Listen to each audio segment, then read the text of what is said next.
যখন তোমার কেউ ছিল না তখন ছিলাম আমি, এখন তোমার সব হয়েছে বড় হয়েছে।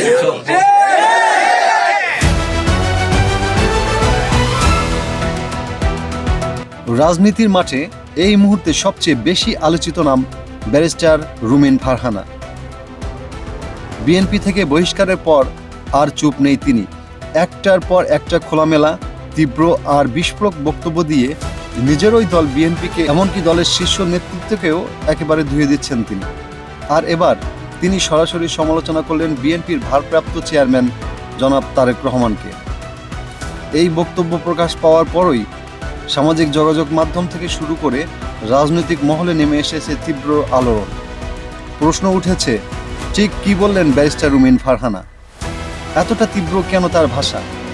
আর এর পেছনে আসল কারণটাই বা কি? চলুন বিস্তারিত জেনে নিই আমাদের এই বিশেষ প্রতিবেদনে। আর 5ই অগাস্ট কি বলবো আপনারা বলেন? আমাকে দেখেন নাই রাজপথে? আমার বাইরে আমার দলের আর কাকে দেখছেন আপনারা? যখন তোমার কেউ ছিল না তখন ছিলাম আমি, এখন তোমার সব হয়েছে বড় হয়েছে। আমি কোনো দলের বা কোনো গোষ্ঠীর বা কোনো স্বার্থান্বেষী মহলের আপন হওয়ার কোনো দরকার নাই।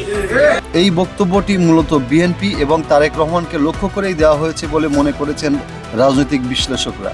আপনারা ইতিমধ্যেই জানেন ব্যারিস্টার রুমিন ফারহানাকে বিএনপি থেকে বহিষ্কার করা হয়েছে। আর এই বহিষ্কারের পর থেকেই তিনি রাজনৈতিক মাঠে নির্বাচনী প্রচারণা ও বক্তব্যে বিএনপির বিরুদ্ধে একটার পর একটা কঠোর মন্তব্য করে যাচ্ছেন। তার কথায় উঠে এসেছে অবহেলা, অভিযোগ এবং এক ধরনের গভীর ক্ষোভ। অনেকেই বলেছেন এই বক্তব্য শুধু ব্যক্তিগত অভিমান নয়, এর পেছনে রয়েছে দীর্ঘদিনের জমে থাকা রাজনৈতিক অসন্তোষ। সামাজিক যোগাযোগ মাধ্যমে কেউ কেউ বলছেন রুমিন ফারহানা সাহসী সত্য বলছেন, আবার কেউ বলছেন এটা দলের জন্য বড় ধাক্কা।